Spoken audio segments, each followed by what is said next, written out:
Hey guys, it's Maxie and I've just got a bit of a life update for you guys. Bit of more serious video, so I'm sorry I haven't done any of these like personal videos for like ages. It's just not been the right time yet and there's been so much going on.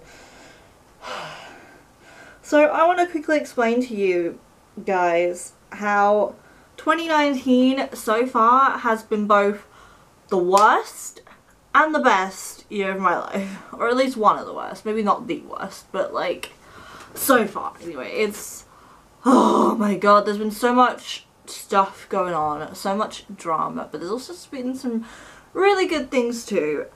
Let me start with the bad stuff. Okay, so first of all, we didn't start off the year great. New Year did not go with a bang, it was boring. Really didn't end up doing much.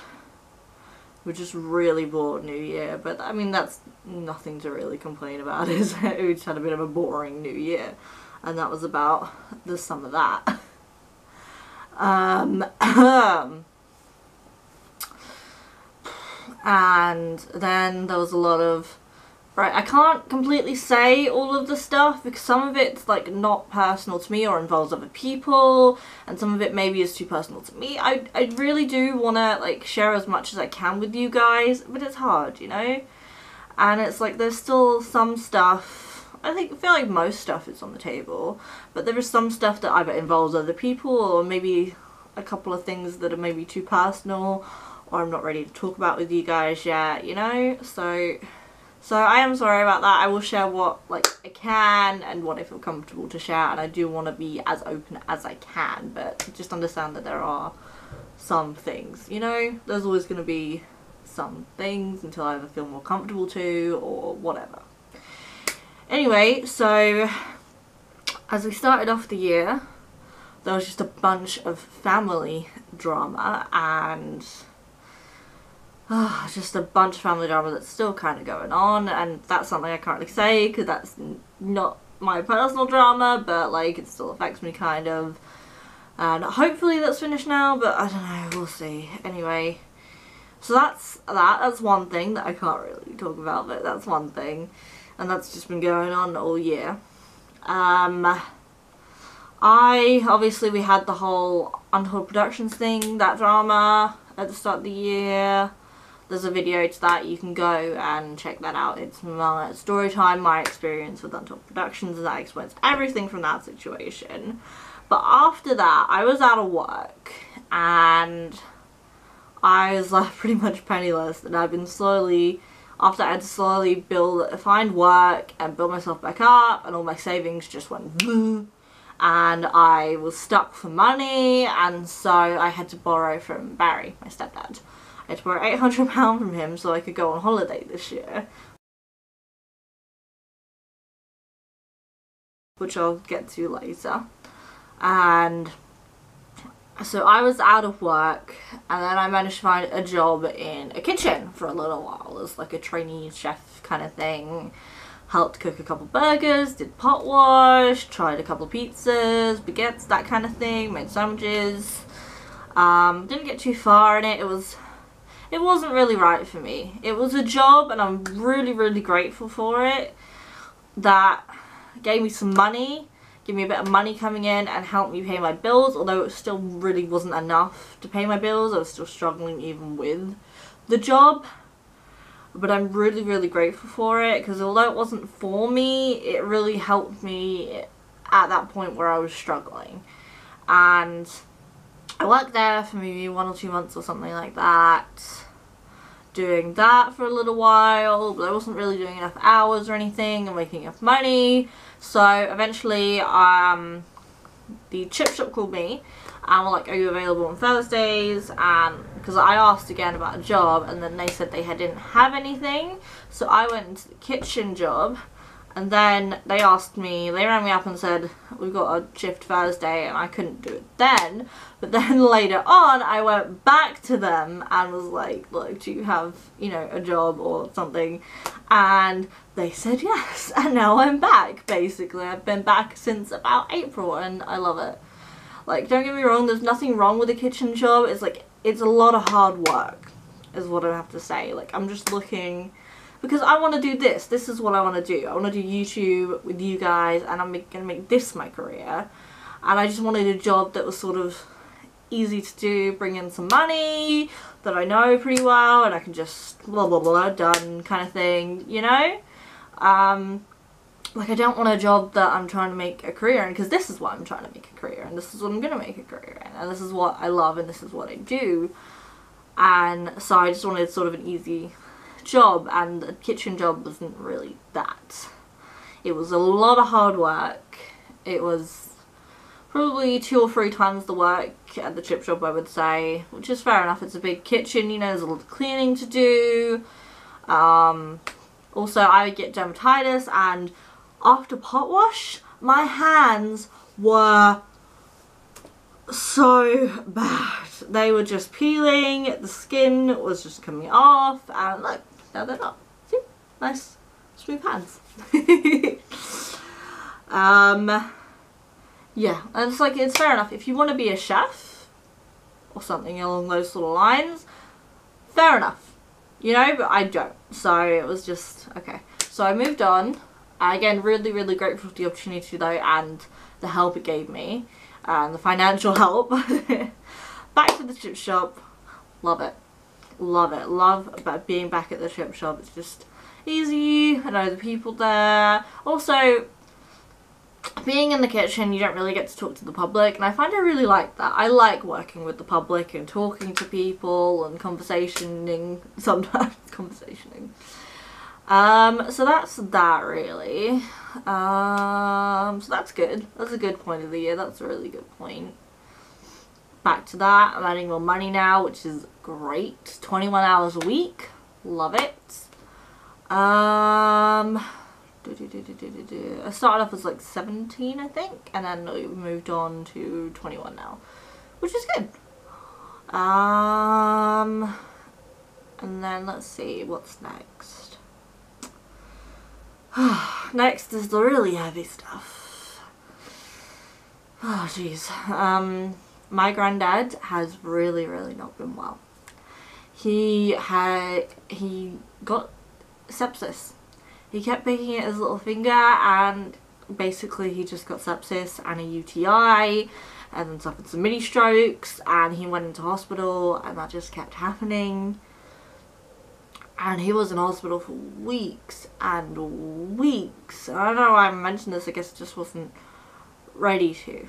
You know, it's just been one of those things that's been going on. I just haven't mentioned anything yet to you guys this year, which is why I'm doing this life update, because like I feel like you guys need to know a little bit more, because I'm just keeping a lot, and it's like, why am I keeping this? I need to talk about it. Honestly, I just haven't thought about it, to be honest. But anyway, he has just really not been well. He went into hospital for weeks with sepsis. They gave him like some antibiotics for it, and just tried to, then they were talking about cutting off his hand or his fingers, but that never really happened. And then they signed a DNR, a do not resuscitate thing, because everyone agreed it was like in his best interest kind of thing if he were to go more downhill, and you know, he'd just be suffering. So but he was fine. He didn't like do anything like that. He had a couple more TIAs, a couple more mini strokes. He kept having those thanks to the sepsis. It just kept bringing them on. And at one point they were like, look, do we need to get everyone here down to see him? Is this going to be like the end kind of thing? So everyone, and they were like, yeah, I'd recommend you just get everyone down to see him as soon as possible. That's what the doctor said. And then everyone came down. My aunt from Scotland, and my aunt from Scotland, and my cousin from Scotland, and also my aunt and uncle from Blackpool, and their 2 kids. Well, I say kids, they're like 15 and 18, 19, something like that, so not really kids anymore, but still, they brought them with them. Oh. They brought them with them. And we all just sort of were preparing to say our goodbyes, really, I guess, and went to the hospital and spent as much time with him as possible, because we all kind of thought that was going to be the end. But it's sort of dragged out more, I guess you could say, because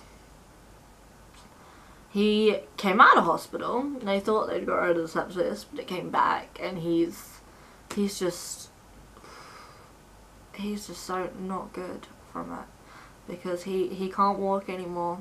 He's bedridden, he needs full-time care. It's just awful. It's awful to see someone like that, you know, someone you're so close to. Like, I'm really close to my granddad. I see him more as like he's been more like a dad to me, I suppose you could say. I love him, we're really, really close, and it hurts to see him suffer like that, because he's just gone so downhill.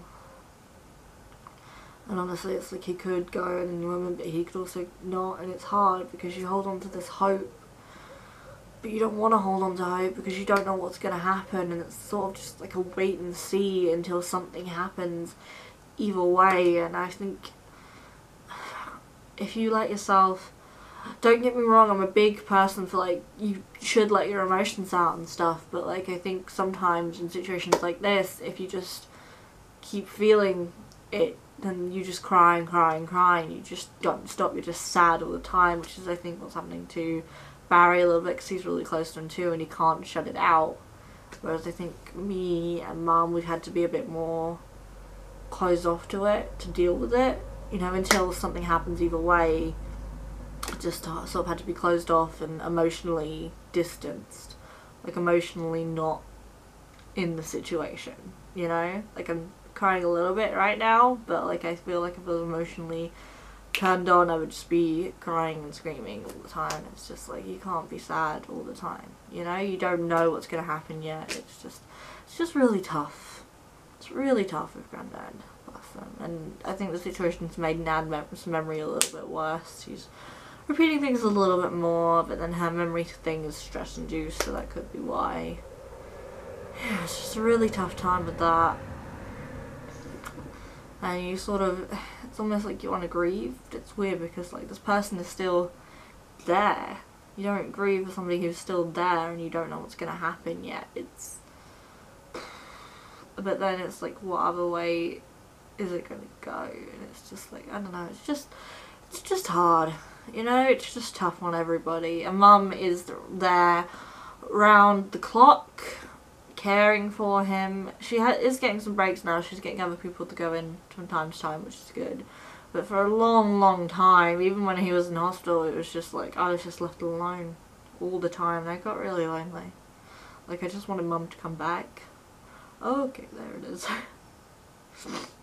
I just wanted Mum to come back and like be there, and she was just gone all the time, and I was just alone, and it was just like, sometimes I really do enjoy being like on my own and just enjoying the silence and having nobody there, but like, it was just all the time. I just missed everybody. It was just like lonely, and I had this house with no one except the dogs, although the dogs are great company. So that was that.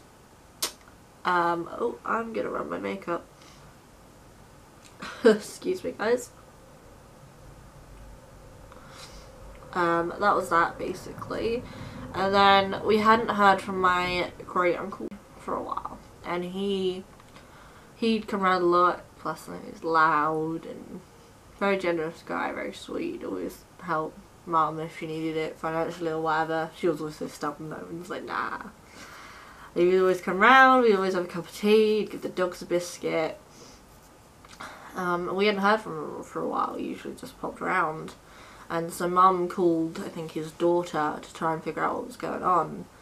No, she called the police. Sorry, she didn't have the daughter's number. And they went around there, and they said to Mum, we think you should talk to his daughter. And obviously Mum immediately got bad vibes from that. And basically she said that he'd died 2 weeks before that call. He'd passed on. And that was tough. That was really tough. No. we were pretty close to him as well, and it was just really sudden, and we hadn't seen him for a while. I wish I'd seen him before he went, but he was really healthy as well. He didn't really understand why he was just gone all of a sudden. And that hit me hard. He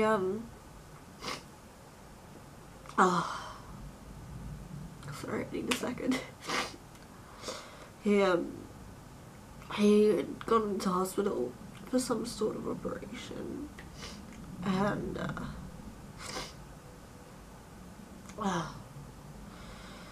it turned out fine, but then he came out of it and it was successful, but then there was some sort of complications and he just passed away.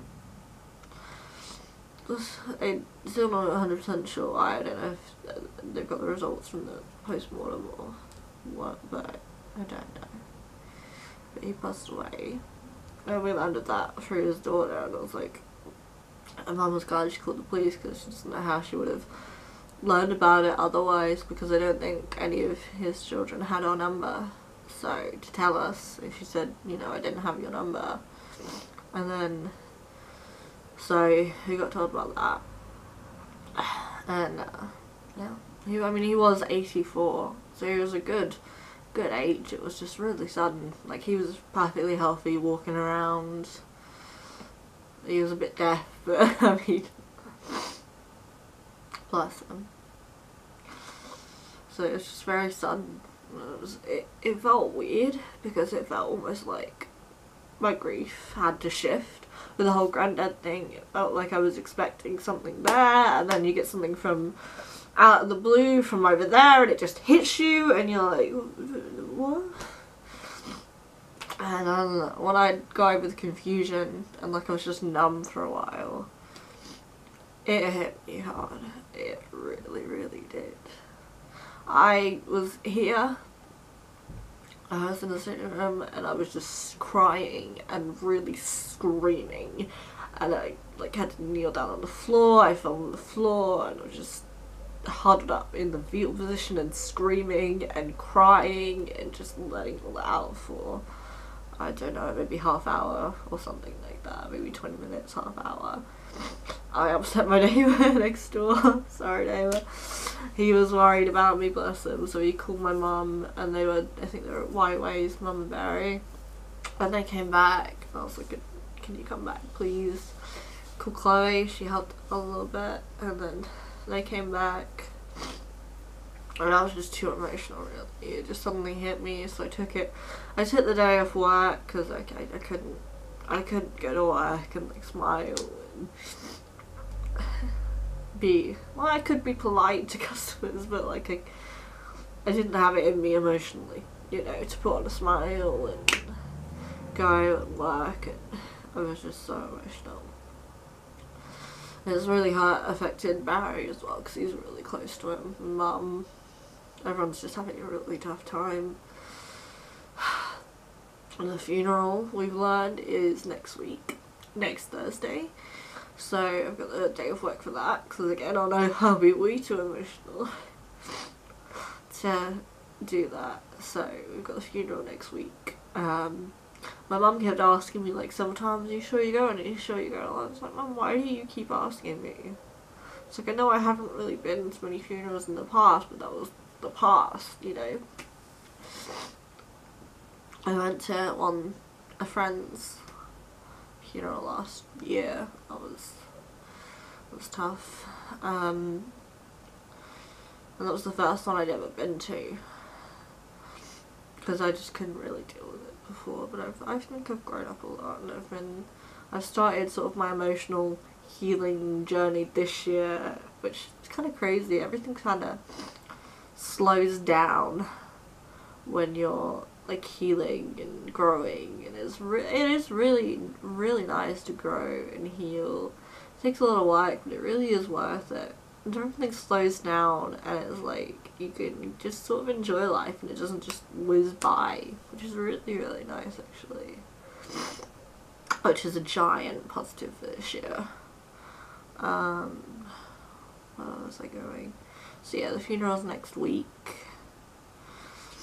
I've started, like, after last year, our old friend from college decided to start going to funerals, because, like, before I don't think I was emotionally ready to handle them, but now I think I am. It's still tough. I mean, obviously all funerals are tough. It's not exactly a happy situation, but then you sort of celebrate. You gotta look at it. You celebrate their life and people they were, and they're gonna be happy up in the afterlife and moving on. I'm sort of a person who believes in, like, the afterlife and, like, life goes on after death. I believe in that, and I believe in ghosts and spirits and psychic stuff and spiritual stuff and all that kind of stuff. And I mean, you can call me crazy. You can call me crazy, but I'm sure after my uncle died, my great uncle, I'm sure he came to me in a dream. And I'll say it's just a dream, but it felt different. And he didn't say anything. He was just smiling. I could tell he was happy and at peace, which was really good to know.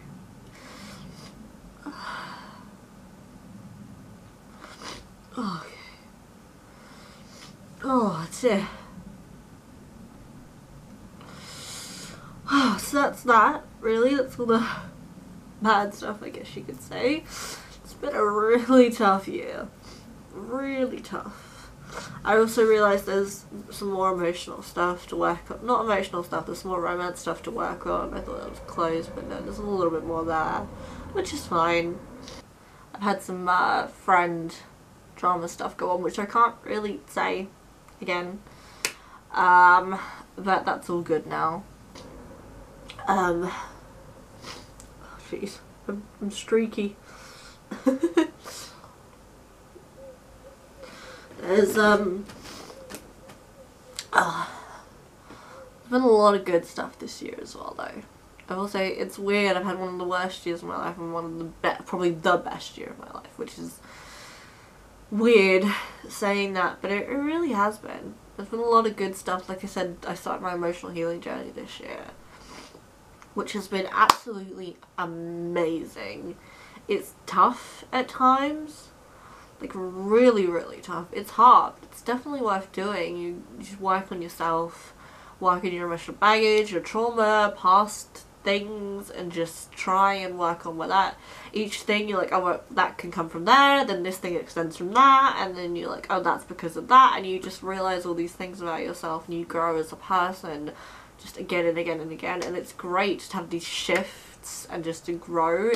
It really is great. It feels amazing because you're just this different person, this better person each time, and it just keeps on going and going and going, and that's never going to stop. Once you start it throughout life, it's never going to stop. There's always going to be something. There's going to be something happen, and you sort of have to accept that, because you're always going to be healing. You're always going to be healing stuff, whether it's this life stuff, past life stuff, because again, I believe in past lives and reincarnations and things like that.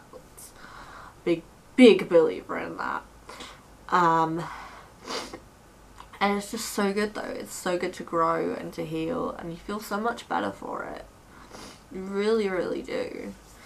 And I really have to thank Chloe for that, because I didn't really believe in this stuff before I met her. I didn't think. I mean, I believed in a lot of stuff to do with this, but not so much the healing. To be honest, I'd never heard of it.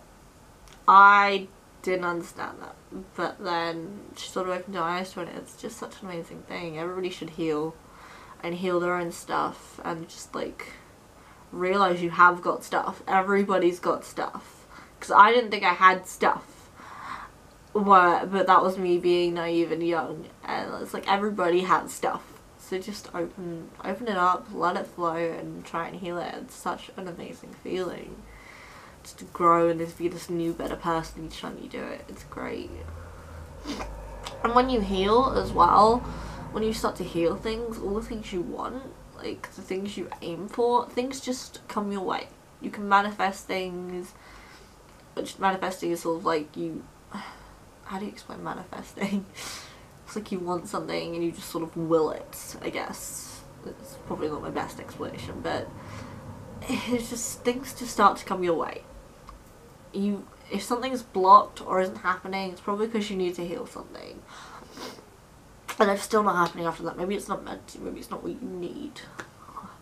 But like most of the time, if say your career is blocked for some reason, it's probably because you need to heal something to do with that. And it's just, you heal it and then phew, things start happening again, for example.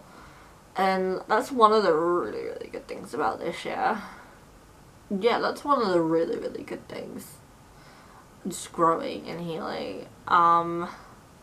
We've had an amazing holiday this year. We went on a cruise, our first cruise around the Greek Isles, which you guys might have seen the vlogs for, and honestly, it was so amazing. We didn't really want to leave because the crew just felt like family. And it was such an amazing holiday, like you didn't get bored. Each place you're going somewhere new, and it's like you stay in one place, after 3 days I feel like you're a little bit bored of it. Like I felt that way in Tenerife. It was a beautiful country, beautiful hotel, and it was absolutely stunning. But after a few days you're like, kind of want to go home. But on a cruise it's like different place, different place, different place, different place. And it's like, you're just someone new every day and it just never gets boring. There's always stuff going on around the ship. The one we went on, it was only a smaller ship, but it's like a pool and like jacuzzis and a casino and all these buffet places and a solarium and a pool in there and hot tubs in there and an outdoor cinema and just amazing shows and game shows going on, a Centrum and other places with game shows and whatnot. It was amazing. It was a really, really good holiday. It was the best holiday I've ever been on so far. It was absolutely stunning. Best holiday ever so far. And the only problem with it was like communication. It was very hard to get in contact with people from back home because my phone didn't want to do it at all. So again, I'm really, really grateful to Chloe for letting me use the phone. Otherwise, I wouldn't have been able to talk to my mum all the whole freaking week, which would have sucked and would have really put a damper on things. But we were lucky to get 5 minutes of signal and to be able to talk to people. It was just, ugh, the signal was horrendous. There's no Wi-Fi on the ship. That was the biggest problem, I'd say. But apart from that, best holiday ever. Fix that problem and oh my god. Yeah, we had an amazing holiday. We're going camping at the end of this month. We're working on a project for YouTube for this channel, which you should look forward to at the end of the year. We've already started, and like we're finding talents in ourselves that we didn't know we had, which is really, really great, and doing things we didn't think we could, and like testing our limits, our boundaries, our skill sets, and just being like, huh, we can do this, we can actually do this, and like discovering sort of hidden talents and hidden, like, just discovering that we can do whatever we can set our minds to. You can all do whatever you can whatever you set your mind to, you can do it. It's just a case of hard work, a bit of practice, and it was just one of those things that was great. Can't really say what because it's a secret. It's for the project, which will be out by the end of the year. Hopefully. We're gonna make it happen though. We'll make it happen. We're going camping at the end of the month. More money's coming in. I'm able to do all the videos I want to do. Like, if I have a video idea, I just do it and then get it up instead of like focusing on other stuff. And I'm really, really grateful for is something I'm really, really grateful for is this channel, this career, all of you guys, and we've been growing and growing and growing more and more. Like, this is on the up and up and up and up, and it's growing faster and faster, and I'm really, really, really grateful for that. Thank you guys so much. I really, really appreciate you. There's been so much support, and that keeps going and going, and that's just amazing. So thank you. Thank you guys so much. And we'll just keep on going, and it will just keep on growing, and that's amazing. I'm really, really, really grateful. I did put a little like ad to try and get some more interaction, which has really helped as well, and I'm really, really grateful for that and all the support and new subscribers, old subscribers. I am so grateful for each and every one of you. Like, each time I see something new, or a new comment, or a new subscriber, or a new like, or whatever, I'm just like it's so excited. It really just means so much to me. Thank you. Yeah, that's pretty much been my year.